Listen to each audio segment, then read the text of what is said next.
Assalamualaikum warahmatullahi wabarakatuh. Sebelumnya perkenalkan, nama saya Kak Erikson, NIM 2022-11034. Oke, jadi untuk video ini dibuat itu mengenai tugas dari manajemen teknik.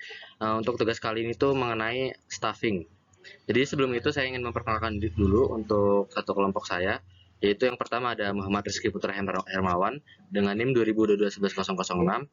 Lalu untuk yang kedua ada Hardif Tri Prasetyo dengan NIM 2022-11026. Dan untuk yang terakhir itu saya sendiri dengan NIM 2022-11034. Oke, untuk selanjutnya itu mengenai staffing dan manajemen teknik. Nah, pertama-tama kita perlu mengenal apa itu staffing. Jadi untuk staffing sendiri itu merupakan salah satu fungsi manajemen yang berkaitan dengan penyusunan personalia.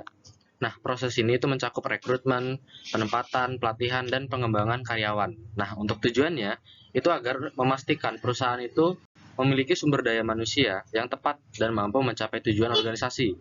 Dalam konteks manajemen teknik, staffing itu berfokus pada mengelola tenaga kerja yang terampil dan sesuai dengan kebutuhan teknis perusahaan.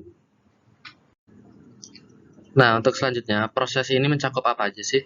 Nah, yang pertama, perencanaan sumber daya.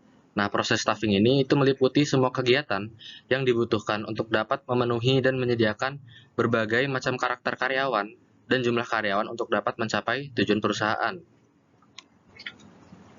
Nah, untuk yang kedua, rekrutmen. Nah, nantinya pihak HRD itu harus mencari atau merekrut karyawan yang berpotensi dengan jumlah yang tepat dan dengan kemampuan yang sesuai untuk mengisi suatu posisi di perusahaan.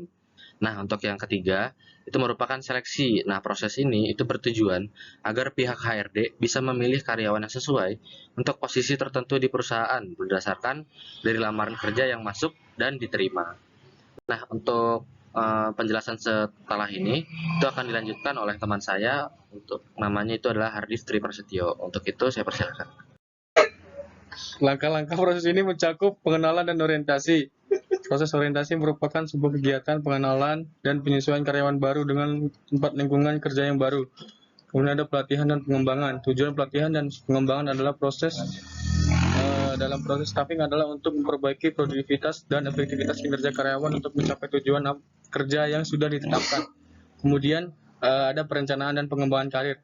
Bisa mempertimbangkan hal-hal seperti promosi, jabatan, demosi, lateral, penugasan kembali hingga pemecatan dan pensiun karyawan.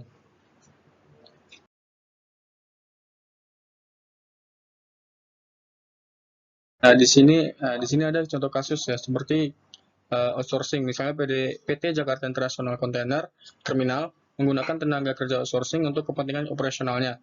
Nah, adapun penggelapan dana pada tahun 2018 terungkap adanya penggelapan dana yayasan di Indonesia, seperti yang terjadi pada yayasan dengan total dana mencapai 1,7 triliun rupiah. Oke, di sini saya Muhammad Rizky Putra Hermawan. Di sini saya akan menjelaskan tentang yayasan. Untuk contoh kasus dalam yayasan di sini ada penyelewengan dana, yang dimana yayasan sering menghadapi masalah penyelewengan dana seperti yang terjadi pada lembaga aksi cepat tanggap atau ACT yang dituding menggunakan dana untuk kepentingan pribadi para petinggi yayasan. Nah, lalu ada konflik yayasan keagamaan. Yayasan keagamaan sering banget nih untuk menghadapi konflik yang rumit dan menyelesaikannya memerlukan pendekatan yang cermat. Lalu untuk contoh kasus pada negara, yaitu manajemen sumber daya manusia internasional, yang dimana manajemen sumber daya manusia internasional ini dalam era globalisasi, perusahaan yang beroperasi di berbagai negara harus mengolah sumber daya manusia secara efektif di berbagai lingkungan ilmu dan budaya. Lalu di sini terdapat referensi kami, yaitu ada 5, mana di sini kami mencari di AI juga, di Perplex juga, dan juga terdapat artikel serta jurnal. Tuh. Dan sekian. Terima kasih. Kurang lebih mohon maaf dari kelompok kami. Assalamualaikum warahmatullahi wabarakatuh.